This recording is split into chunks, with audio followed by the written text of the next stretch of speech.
Good morning everyone, this is JB sir. आज हम समझेंगे रियल नंबर्स क्या होते हैं, फंडामेंटल थ्योरम ऑफ अर्थमेटिक्स क्या है और एचसीएफ एलसीएम में क्या रिलेशन होता है। तो शुरू करते हैं आज की क्लास को।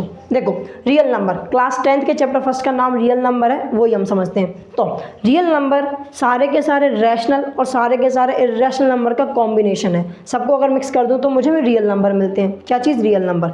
पूरा का पूरा चार्ट बनाया, ध्यान से देखो। Rational irrational combination real number है। रियल नंबर को कैपिटल आर से डिनोट करते हैं, ठीक है। अब यार ये रैशनल नंबर क्या बोला है, ये हम समझते हैं पहले। तो देखो, रैशनल नंबर वो नंबर होते हैं जिन्हें मैं पी अपॉन क्यू के फॉर्म में लिख सकता हूँ, जहाँ पे क्यू कभी भी जीरो नहीं होगा और पी और क्यू इंटीजर्स होते हैं। कुछ एग्जांपल्स लिखे हैं, जैसे कि तुम ध्यान से देखो, 2/5 हो गया, -3/7 हो गया और 100 हो गया। ये सारे के सारे रैशनल नंबर हैं। अब तुम सोचोगे सर ये रैशनल 100 कैसे रैशनल नंबर है? तुम्हें पता हो, अगर कोई भी नंबर लिखा है उसके डिनोमिनेटर में आप 1 लिख सकते हो। ये छोटी छोटी चीज़ें पूरी 9th क्लास में पढ़ के आए हो, फटाफट से रिकैप कर रहे हैं, ठीक है। तो ये हमारा एक क्या हो जाएगा, रैशनल नंबर हो जाएंगे सारे के सारे। रैशनल नंबर को कैपिटल क्यू से हम डिनोट करते हैं, बिल्कुल बात पता है आपको। अब हम समझते हैं यार इंटीजर्स। इंटीजर्स बोला था ना मैंने थोड़ी देर पहले, ये क्या होते हैं समझते हैं। सारे के सारे पॉजिटिव, सारे के सारे नेगेटिव और ज़ीरो, पॉजिटिव नेगेटिव और ज़ीरो, इन सब के कलेक्शन को ही बोलते हैं इंटीजर्स। क्या बोलते हैं यार? इंटीजर्स बोलते हैं। इंटीजर्स को हम कैपिटल जेड से डिनोट करते हैं। थोड़ा डिटेल में समझेंगे हमारे इंटीजर्स को, ध्यान से देखना। जो ज़ीरो होता है ना, ज़ीरो न्यूट्रल होता है, मतलब ना पॉजिटिव होता है ना नेगेटिव होता है, बिल्कुल न्यूट्रल होता है, ठीक है भाई साहब। ये अपनी मस्ती में मगन रहता है, इसको किसी से मतलब नहीं होता है। अब ध्यान से देखना, ज़ीरो के इस साइड वाले जितने भी नंबर्स होते हैं, सारे के सारे पॉजिटिव होते हैं, सारे पॉजिटिव और साथ में इंटीजर्स भी हैं, पॉजिटिव और इंटीजर्स भी हैं, इसलिए इन्हें हम बोलते हैं पॉजिटिव इंटीजर्स। ज़ीरो के इस साइड वाले सारे के सारे नेगेटिव हैं और इंटीजर्स भी हैं, इसलिए इन्हें हम बोलते हैं नेगेटिव इंटीजर्स। क्लियर है? अब जब मैं ज़ीरो को पॉजिटिव इंटीजर्स के साथ लेता हूँ, ना, तब इन्हें हम बोलते हैं non negative integers. Non negative integers का मतलब क्या? ऐसे इंटीजर्स जो कि नेगेटिव ना हो। अगर नेगेटिव नहीं होंगे तो क्या होंगे? या तो वो पॉजिटिव होंगे या तो ज़ीरो होगा, मतलब न्यूट्रल होगा, ठीक है। या तो पॉजिटिव होंगे या तो ज़ीरो होगा, तो वो हमारे हो जाएंगे नॉन नेगेटिव इंटीजर्स। ऐसे ही अगर मैं ज़ीरो को कंबाइन कर दूँ, ज़ीरो को ले लूँ मैं नेगेटिव नंबर के साथ, तो क्या बोलूँगा मैं इनको? Non positive integers. क्यों? क्योंकि इनमें से कोई भी पॉजिटिव नहीं है, ज़ीरो न्यूट्रल है और ये सारे के सारे नेगेटिव है। क्लियर? चलो अब आगे बढ़ते हैं।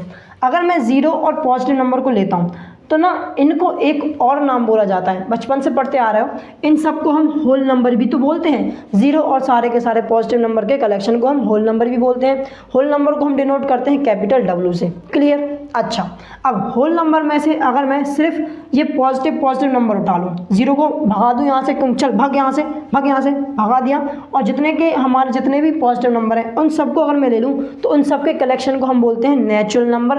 नेचुरल नंबर को हम डिनोट करते हैं कैपिटल एन से। क्लियर है? अब इसके आगे हम 2 नंबर और पढ़ेंगे, जो हमारे होते हैं प्राइम नंबर और हमारे होते हैं कंपोजिट नंबर। प्राइम और कंपोजिट वो भी पढ़ेंगे, उससे पहले समझते हैं इर्रेशनल क्या होते हैं। देखो, इर्रेशनल नंबर वो नंबर्स होते हैं जिन्हें मैं पी अपॉन क्यू के फॉर्म में कभी नहीं लिख सकता हूँ, जहाँ पे क्यू ज़ीरो हो और पी और क्यू इंटीजर्स हो।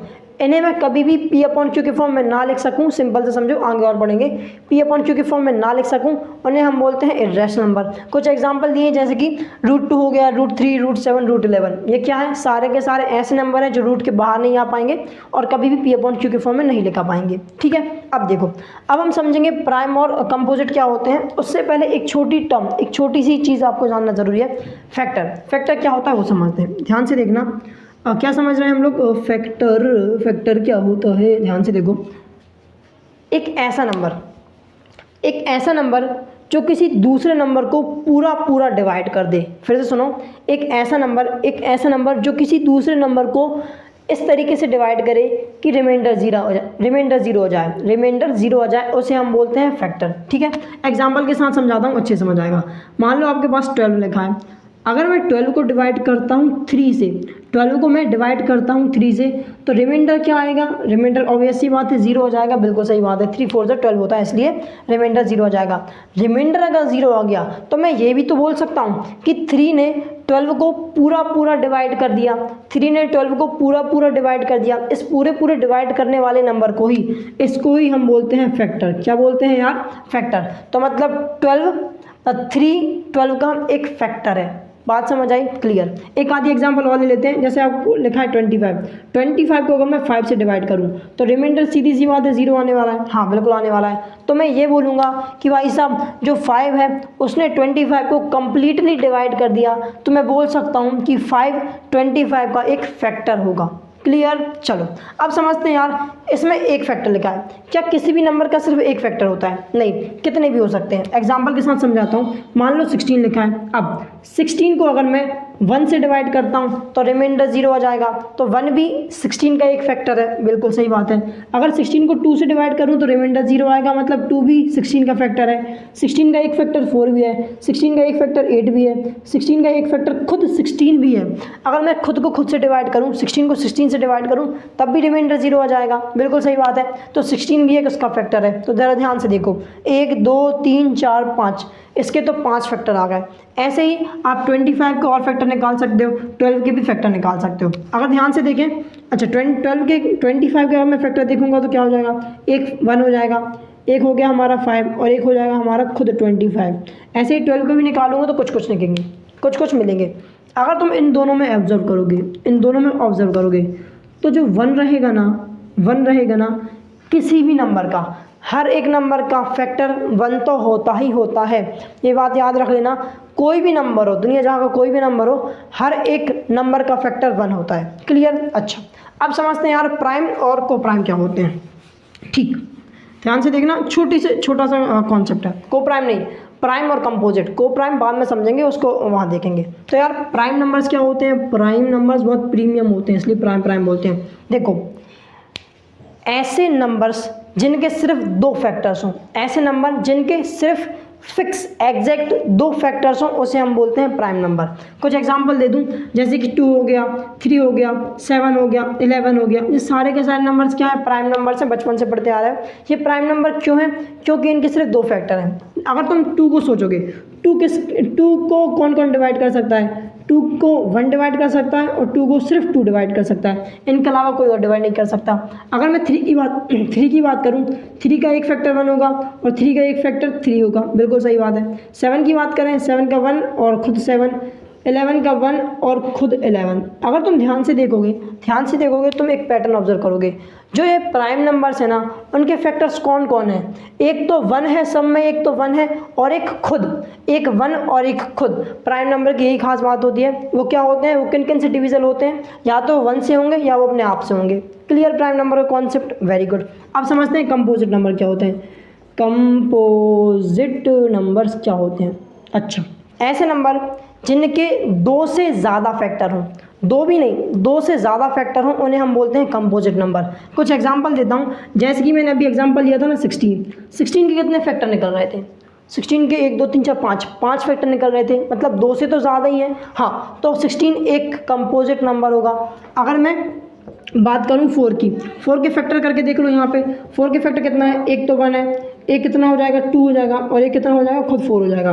तो कितने फैक्टर निकल रहे हैं? 1 2 3, मतलब 2 से ज़्यादा है। मतलब 3 4 5 कितने भी हों तो सारे के सारे कंपोजिट नंबर्स में आते हैं। क्या इतना क्लियर हुआ? बस अब समझते हैं फंडामेंटल थ्योरम ऑफ अर्थमेटिक क्या है। देखो, कुछ नहीं भाई साहब, जो प्राइम फैक्टराइजेशन बचपन से तुम करते आए हो ना, उसे ही फंडामेंटल थ्योरम ऑफ अर्थमेटिक्स कहते हैं। एग्जांपल के थ्रू समझाता हूँ। जैसे मान लो आपसे बोला गया 36 है, इसका प्राइम फैक्टराइजेशन कर दो, तो कर दोगे तुम लोग, करना तो आता ही है। तो 2 से 3 को डिवाइड करोगे तो हो जाएगा 2 1 जा 1 बचेगा, 6 के साथ जाएगा 16। तो 2 की टेबल में 16 कितने टाइम में आता है? 8 टाइम में आता है। 2 8 से 16।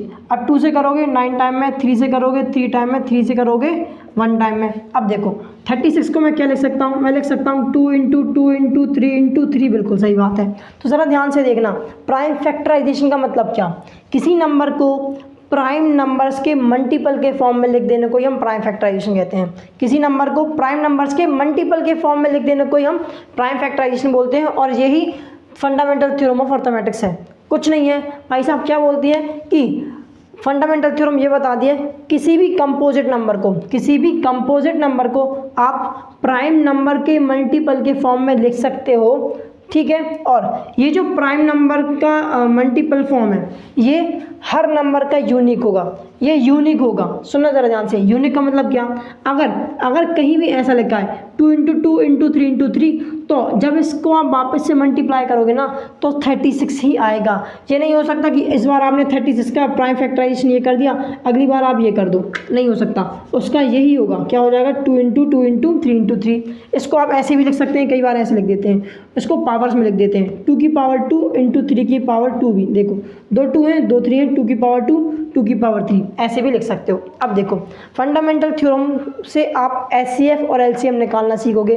HCF और LCM क्या होते हैं इसकी एक डिटेल्ड वीडियो में बना दूंगा, एक अपने आप में छोटा कॉन्सेप्ट है, बहुत बड़ा नहीं है, 5-10 मिनट का है, लेकिन मैं अलग से बना दूंगा, लिंक डिस्क्रिप्शन में दे दूंगा। चलो अब समझते हैं सबसे पहले तो कि भाई साहब HCF और LCM को हम इस फंडामेंटल थ्योरम से कैसे निकालेंगे। एक एग्जाम्पल ही लेता हूँ और उसके बाद समझाता हूँ। मान लो आपसे बोला जाए आपके पास दो नंबर हैं, एक 24 है और मान लो एक 42 है। इसका पहले HCF निकालो, फिर इसका LCM भी निकालो। HCF निकालो और LCM भी निकालो, दोनों के दोनों निकाल के बताओ कैसे करेंगे, ज़रा ध्यान से देखना। HCF और LCM बचपन से आपने पढ़ते आए, कैसे निकालते हैं शायद पता ही होगा। तो देखो सबसे पहले तो प्राइम फैक्टराइज कर दो दोनों को, 24 को भी कर दो, करो 2 से, 1 टाइम में, 2 टाइम में, 2 से करोगे 6 टाइम में, 2 से करोगे 3 टाइम में, 3 से करोगे 1 टाइम में। 42 को भी प्राइम फैक्टराइज कर दो, 42 को 2 से करोगे 2 टाइम में, 1 टाइम में। अब कैसे करोगे 3 से, 7 टाइम में, 7 से करोगे 1 टाइम में। तो मतलब 24 के फैक्टर्स क्या आ गए, 24 के फैक्टर्स आ गए 2 इंटू 2 इंटू 2 इंटू 3 और 42 के फैक्टर क्या आ जाएंगे 2 इंटू 3 इंटू 7। ठीक भाई साहब, ये फैक्टर हो गए। अब सबसे पहले देखो HCF क्या होता है भाई साहब, HCF होता है हाईएस्ट कॉमन फैक्टर होता है हमारा HCF। ध्यान से देखना, HCF निकालते कैसे बताता हूँ। अगर मुझे इसमें दिख रहा है कि भाई साहब 2 इसमें भी आ रहा है, 2 इसमें भी आ रहा है, तो इनका एक पेयर बना लूँगा मैं, ठीक है, और यहाँ पे एक 2 लिख देंगे। ठीक भाई साहब, मुझे दिख रहा है एक 3 यहाँ आ रहा है, एक 3 यहाँ पे आ रहा है, तो 3 वालों का भी एक पेयर बना लूँ, ठीक है। 3 वालों का ये 7 हटा के थोड़ा सा यहाँ पे लिख देते हैं, ठीक है। तो 3 वालों का भी एक पेयर बना दिया, तो 3 भी लिख दो। अब कोई सा पेयर बन पा रहा है क्या देख लेते हैं। 2 यहाँ पे है लेकिन 2 यहाँ पे नहीं है, छोड़ दो। 7 यहाँ पे लेकिन 7 यहाँ पे नहीं है, बस। तो जो ये दो नंबर कॉमन थे दोनों में कॉमन थे, कॉमन निकालिए, इन दोनों को मल्टीप्लाई कर दो, क्या हो जाएगा 6 हो जाएगा, ठीक है। ऐसे हम इसका HCF निकाल लेंगे। क्लियर हुआ, वेरी गुड। अब LCM कैसे निकालेंगे ज़रा ध्यान से देखना। ये थोड़ा हौश पौश हो गया, चलो इसको मैं थोड़ा बाजू में लिखता हूँ। 2 इंटू 2 इंटू 2 था, तो 2 की पावर 3 लिख दो, और फिर 3 है तो 3 की पावर 1 लिखा रहने दो। और ये क्या था हमारा 2 इंटू 3 इंटू 7, सब अलग अलग है तो अलग अलग रहने दो। 2 की पावर 1 है, 3 की पावर 1 है और 7 की पावर 1 है। ठीक भाई साहब, LCM की बात कर रहे हैं। LCM होता है लीस्ट कॉमन मल्टीपल। सबसे पहले तो जितने भी दोनों में डिफरेंट नंबर्स दिख रहे हैं, अलग अलग नंबर्स दिख रहे हैं, तो वो लिख दो। पहले तो 2 दिख रहा है तो 2 लिखते हैं।